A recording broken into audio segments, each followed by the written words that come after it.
Dans le bilan de la journée du vendredi 13 septembre. Donc là, il y avait le Michigan Consumer Confidence à 16 h. Ensemble du calendrier de la semaine, earning, rien. Donc la clé ici.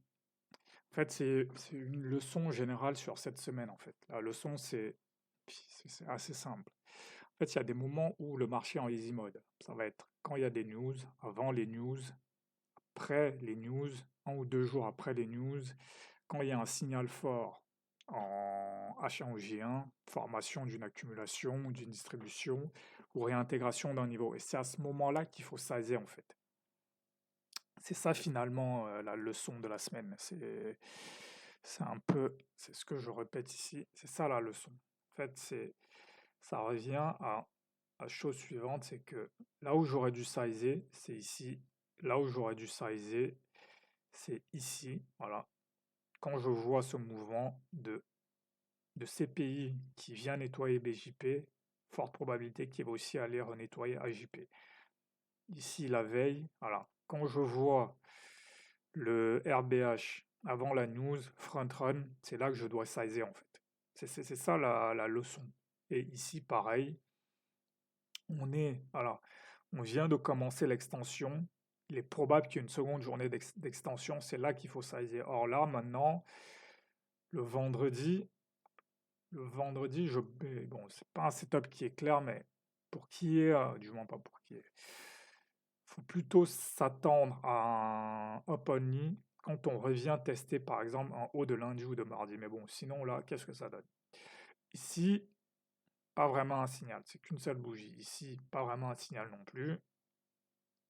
Ici, je peux considérer que c'est peut-être un rebond sur le plus haut, mais voilà, là typiquement, là, c'est un truc pas clair. Voilà. Ici, pas clair. Là, je peux acheter en me disant que voilà, il y a peut-être un breakout. Ça, c'est pas absurde. Voilà, signal B. Ici, je peux rajouter, c'est une forme de RB50 bull flag. Voilà. Ici, je ne vais pas jouer le double top encore parce que là, même le fair value gap n'est pas fermé. Ici, je pourrais sur le dos, mais ce serait un C parce qu'il n'y a que le dos qui est dans cette configuration. Donc ici, pareil, je vais pas être tenté de vendre en me disant qu'il y a un double top. Ici, j'achète en me disant que voilà, c'est un double bot, c'est un RB50 double bottom, donc voilà, c'est du B. Et ensuite, ici, j'aurais pu revendre si j'avais été là en me disant que là, j'ai un marou, un pendu morou, donc ça peut se vendre, voilà.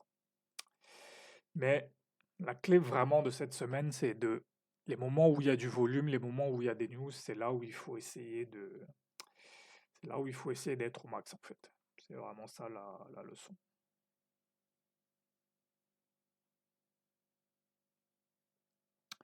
Donc ici, voilà, c'est à peu près la même chose, hein. C'est un vendredi où il se passe pas, le marché prend pas vraiment de direction. Il y a une tentative de montée, mais qui n'est pas suivie. Ça arrive souvent les vendredis après des grosses news.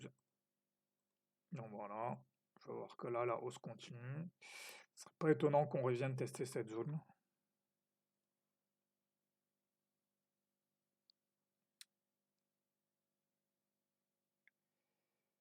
Sur le FTSE, là, j'aurais eu peut-être une entrée ici, une entrée ici, une autre ici.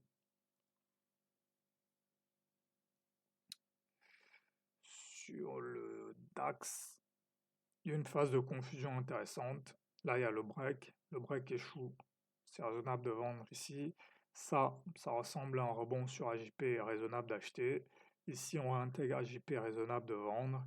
Et bon, dans ces moments-là, vaut mieux attendre, ça se débloque un peu après. Donc voilà pour cette semaine.